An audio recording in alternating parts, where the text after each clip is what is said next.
కాగా అమ్మతో మన శంకర్ కళాశాల వచ్చి చేయాలని అయితే మనకైతే 25 ఫీట్ల గణపతి మేక్ చేసే భాగంగా ఒక పెద్ద బాడీ అయితే క్రేన్తో అయితే లిఫ్ట్ ఎత్తురు, అవన్నీ అయితే రెడీ ఎత్తురు అన్నట్టు. ఒకసారి మీ చూపెడతాయి చూడరు.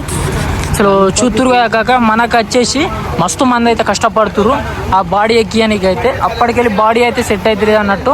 వీళ్ళందరూ అయితే మస్తు అంటే మస్తు కష్టపడుతురు చూస్తురు కదా. మనకు వచ్చేసి క్రేన్ కానీ స్టాండ్ కానీ అన్ని అడ్జస్ట్ చేసుకుంటా మనకైతే అడ్జస్ట్ చేసుకుంటానైతే బాడీ అయితే డౌన్ చేస్తున్నారు అన్నట్టు. ఒక్కసారి మీకు దగ్గరికి అయితే మీకు ఉంటుంది ఊడి వీళ్ళ కష్టం మస్తు అంటే మస్తు కష్టపడుతురు అప్పటికెళ్ళి చూస్తురు కదా డైరెక్ట్. చలో కాక అంతేకాకుండా ఈ గణపతి ఫేస్ అండ్ ఇంకా మీకు ఫేసెస్ చూపెడితే ఫేసెస్ అని ఎందుకు అంటున్నా అంటే మస్తు ఫేసెస్ అయితే పెట్టేసిరు అన్నట్టు. నేను చూపెడితే చూడరి మనకు దశావతారం ఆ టైప్లో అయితే ఉందన్నట్టు. ఒక్కసారి చూడురి మనకు వచ్చేసి సెంటర్లో గణపతి ఫేస్ అన్నట్టు. అంతేకాకుండా ఇటు చూసుకోవచ్చు మనం, ఇటు వచ్చేసి కొన్ని ముఖాలు ఇచ్చిర్రు, అంతేకాకుండా మనకి ఇటు వచ్చేసి కొన్ని ముఖాలు ఇచ్చిర్రు అన్నట్టు చూస్తురు కదా. ఇది వచ్చేసి మొత్తం అయితే మనకు అడ్జస్ట్ చేస్తుర్రు. పక్క ఈ గణపతి మొత్తం కంప్లీట్ అయినాక పక్క నేనైతే అప్డేట్ ఇస్తాను అన్నట్టు. అప్పటిదాకా మీరైతే ఏం చేయాలంటే మన ఇన్స్టాగ్రామ్ అయితే ఫాలో అవ్వాలి, మన యూట్యూబ్ ఛానల్ వచ్చేసి సబ్స్క్రైబ్ చేసుకొని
Messi.